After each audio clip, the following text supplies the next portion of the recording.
Welcome to Jaya's Homely Kitchen. ഇന്ന് നമുക്ക് വളരെ എളുപ്പത്തിൽ തയ്യാറാക്കാവുന്ന ഒരു കോക്കനട്ട് പായസം എങ്ങനെയാണെന്ന് നോക്കാം.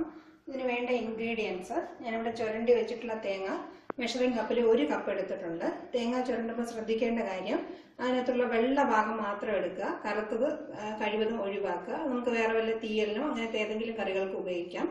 വെള്ള പാർട്ട് മാത്രമായിട്ടാണ് ഞാനിവിടെ എടുത്തിട്ടുള്ളത്. അത് കൃത്യം 1 കപ്പ് എടുത്തിട്ടുണ്ട്.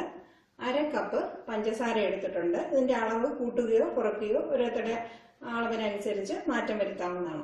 കുറച്ച് കാഷ്യൂ നട്ട് എടുത്തിട്ടുണ്ട്, കുറച്ച് കിസ്മിസ്, 2 ഏലക്ക ചതച്ച് വെച്ചിട്ടുണ്ട്. പിന്നെ നമുക്ക് വേണ്ടത് 2 ടീസ്പൂൺ നെയ്യ് വേണം. ഞാനിവിടെ 1/2 ലിറ്റർ പാൽ എടുത്തിട്ടുണ്ട്. പാല് കാച്ചിയിട്ടില്ല, വെറുതെ പൊട്ടിച്ചൊഴിച്ച് വെച്ചിരിക്കുകയാണ്. ആദ്യം നമുക്കൊരു പരന്ന പാത്രം ചൂടാക്കാം. 2 ടീസ്പൂൺ നെയ്യ് ഒഴിച്ചു കൊടുക്കാം.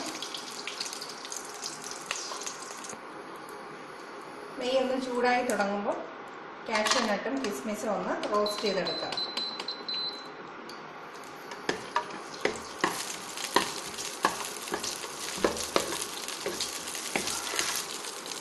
ഇതിൻ്റെ കൂടെ കിസ്മിസും കൂടെ ചേർത്ത് റോസ്റ്റ് ചെയ്തെടുക്കാം.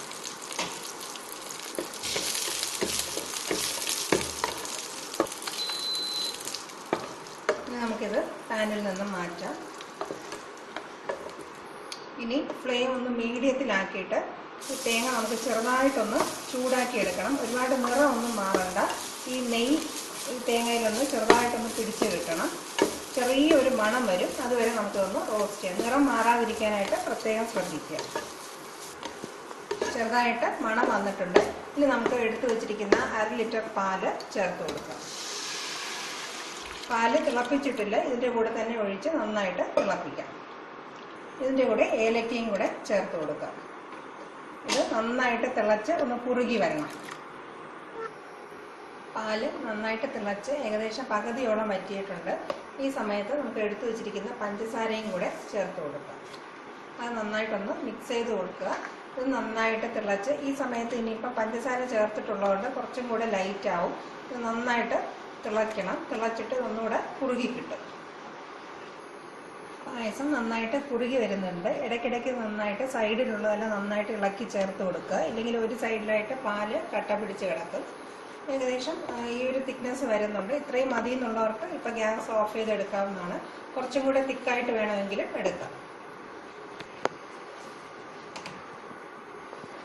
പായസം നന്നായിട്ട് കുറുകി വന്നിട്ടുണ്ട്. പായസം തയ്യാറായിട്ടുണ്ട്. ഇനി നമുക്ക് ഗ്യാസ് ഓഫ് ചെയ്ത് കൊടുക്കാം. നമ്മൾ നേരത്തെ റോസ്റ്റ് ചെയ്ത് വെച്ചിട്ടുള്ള കാഷ്യൂ നട്ടും കിസ്മിസും കൂടെ ചേർത്ത് കൊടുക്കാം.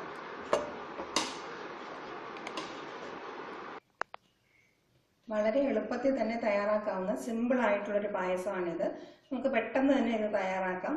നമുക്ക് ഒരുപാട് ജോലികളൊക്കെ ചെയ്ത് കഴിഞ്ഞിട്ട് എന്തെങ്കിലും ഒരു ഡെസേർട്ട് വെക്കേണ്ട അവസരം വരുമ്പോൾ നമുക്ക് എളുപ്പം തയ്യാറാക്കാവുന്ന ഒരു പായസമാണ്. വീട്ടിൽ തന്നെ ഉണ്ടാകുന്ന ഇൻഗ്രീഡിയൻസ് ആണ് ഇതെല്ലാം. ഇതെല്ലാവരും തീർച്ചയായിട്ടും പരീക്ഷിക്കുക. നല്ല ടേസ്റ്റി ആയിട്ടുള്ള പായസമാണ്. കുട്ടികൾക്ക് ഇത് വളരെ ഇഷ്ടപ്പെടും. ഇതെല്ലാവരും തീർച്ചയായിട്ടും പരീക്ഷിക്കുക. ഈ റെസിപ്പിയെക്കുറിച്ചുള്ള കമൻസ് എനിക്ക് തീർച്ചയായിട്ടും അറിയിക്കുക. എൻ്റെ ചാനൽ സബ്സ്ക്രൈബ് ചെയ്യാനും മറക്കാതിരിക്കുക. Thank you for watching my video.